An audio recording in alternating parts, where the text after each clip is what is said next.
जिंदाबाद जिंदाबाद जिंदाबाद। यानी ये तारीख एक नवंबर। बोलिए, अपना परिचय दीजिए।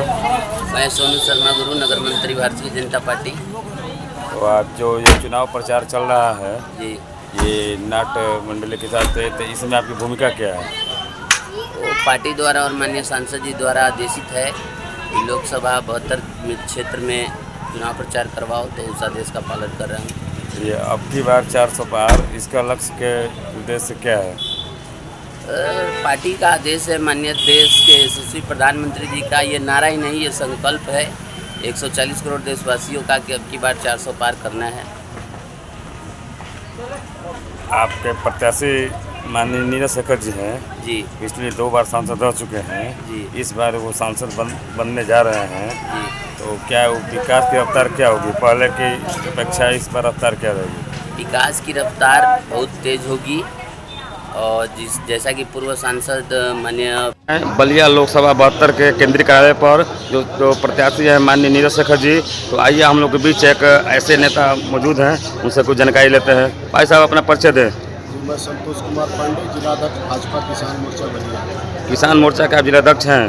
ये करें भाई साहब, ये जो 10 साल से सरकार है केंद्र में, किसानों के लिए बेहतर सुविधा क्या दे रही है? सबसे पहले तो मैं नरेंद्र मोदी जी के नेतृत्व और माननीय योगी आदित्यनाथ जी के नेतृत्व को प्रणाम करता हूँ और आपको बताना चाहता हूँ कि अगर अब तक के इतिहास में किसी ने किसानों के बारे में सोचा तो ये हमारा यशस्वी दोनों नेतृत्व है, जिन्होंने किसानों को 6,000 रुपया देकर किसानों का सम्मान बढ़ाया, किसानों के परिवार में इज्जत बढ़ाई, किसानों का गौरव बढ़ाया। जो पिछले सरकारों में किसानों को सुविधाएं मिलती थी, क्या इस सरकार में उससे बेहतर सुविधा मिल रही है किसानों को? भाई, हम पिछले समय में किसानों की यूरिया बेच दी जाती थी, ब्लैक मार्केटिंग होती थी। आज यूरिया चारों तरफ है, भरपूर मात्रा में मिल रही है। नीम कोटेड यूरिया आ गई है जिसका ब्लैकमेल नहीं हो सकता है।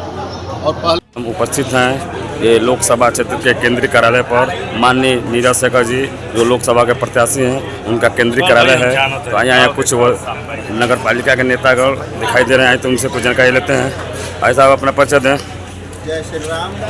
मैं भारतीय जनता पार्टी नगर मंडल कोषाध्यक्ष बलिया।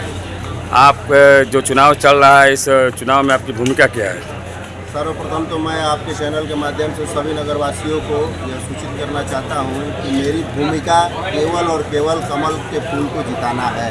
तो ये 400 पार का लक्ष्य है, उस पर आप क्या कहना चाहेंगे?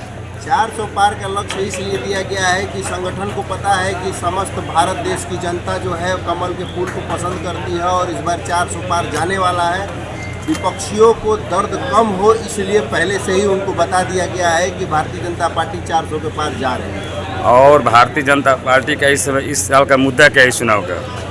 राष्ट्र हित में है। परम वैभवन ने तुम्हें तत्स्वराष्ट्रम, भारत देश को परम वैभव तक पहुंचाना, यही भारतीय जनता पार्टी का पहला और आखिरी लक्ष्य है। और ये शिक्षा मुद्दा है, स्वास्थ्य मुद्दा है, ये प्रशासनिक मुद्दा है, इस पर आप क्या कहना चाहेंगे? सभी में सुधार है। आप देखेंगे कि जो शिक्षा पहले थी बाबर को और हुमायूं को पढ़ाने की, उसको हटा करके श्री रामचंद्र जी को और कृष्ण को जानने की के लिए शिक्षा में शामिल किया गया है। भारत की शिक्षा नीति सबसे बेहतरीन क्वालिटी की इस समय बनाई गई है। और चिकित्सा की बात करेंगे तो 2014 से पहले बलिया में केवल स्ट्रेचर भी नहीं मौजूद था, वहाँ पर आज सिटी स्कैन और प्लास्टर और ब्लड जांच, ये सारी चीज़ें उपलब्ध हैं। विपक्ष का मानना है कि जो पहले सुविधाएं